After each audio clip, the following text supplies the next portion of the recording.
Assalamualaikum warahmatullahi wabarakatuh. Sebelumnya, perkenalkan nama saya Salsa Sabila dengan nomor induk mahasiswa 2023 111037. Di sini saya akan mempresentasikan materi dengan judul Environmental Management. Adapun pengertian dari Environmental Management itu sendiri adalah proses perencanaan, pelaksanaan, dan evaluasi terhadap berbagai kegiatan yang bertujuan untuk mengurangi dampak negatif aktivitas manusia terhadap lingkungan dan mengolah limbah dan emisi secara bertanggung jawab, dan juga menjaga kelestarian sumber daya alam serta menciptakan tempat kerja yang ramah lingkungan. Next slide. Adapun tujuan manajemen lingkungan ini itu adalah yang pertama untuk mengidentifikasi masalah yang ada di lingkungan.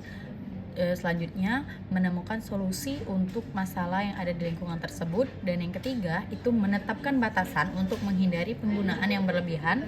Yang keempat, membantu memperbarui sumber daya alam. Yang kelima, meminimalkan penggunaan sumber daya alam, dan yang keenam, pengembangan sistem pemantauan dan lembaga penelitian. Yang ketujuh, regenerasi lingkungan yang rusak. Yang kedelapan, meninjau tujuan lingkungan dari suatu organisasi.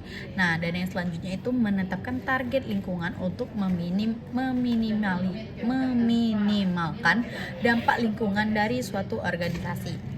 Dan yang selanjutnya itu mengendalikan pencemaran lingkungan, memastikan program kesadaran lingkungan diikuti oleh setiap karyawan, dan meninjau teknologi yang ada dan mencoba membuat teknologi yang ramah lingkungan, serta memanfaatkan sumber daya alam secara maksimal.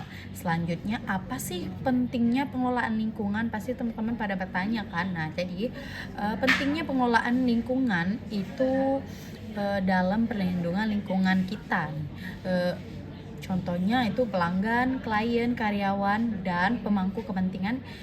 Itu investor diharapkan entitas bisnis untuk mengelola aktivitas mereka sedemikian rupa sehingga tidak menimbulkan dampak negatif terhadap lingkungan. Nah, sudah jadi keharusan bagi setiap entitas bisnis untuk menerapkan sistem manajemen lingkungan untuk mengelola risiko lingkungan. Nah, jadi pentingnya memiliki proses manajemen lingkungan yang efektif adalah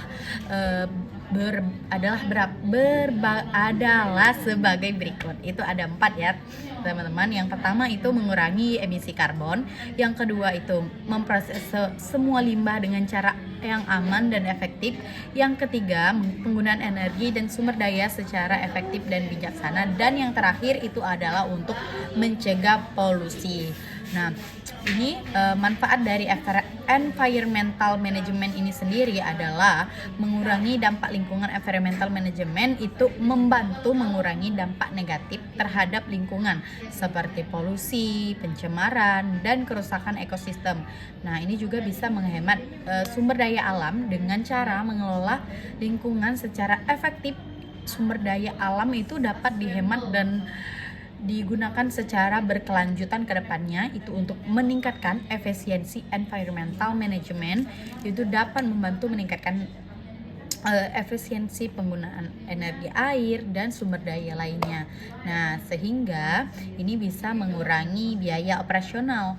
Dengan demikian, environmental management ini dapat memberikan manfaat yang signifikan bagi perusahaan, masyarakat, dan lingkungan sekitar. Oke, nah kesimpulan dari presentasi saya hari ini itu adalah manajemen lingkungan bukan hanya urusan bagian tertentu, tapi tanggung jawab kita bersama selama magang. Dan saya belajar bahwa menjaga lingkungan itu bisa kita mulai dari hal-hal yang kecil seperti mematikan lampu, memilah sampah, atau mengurangi penggunaan kertas. Nah, pengalaman ini membuka wawasan kita tentang pentingnya menjadi bagian dari sistem yang lebih besar untuk menjaga bumi kita lebih lestari. Oke, baik, terima kasih. Mungkin itu saja presentasi dari saya hari ini. Saya ucapkan wabillahi taufiq wal hidayah. Wassalamualaikum warahmatullahi wabarakatuh.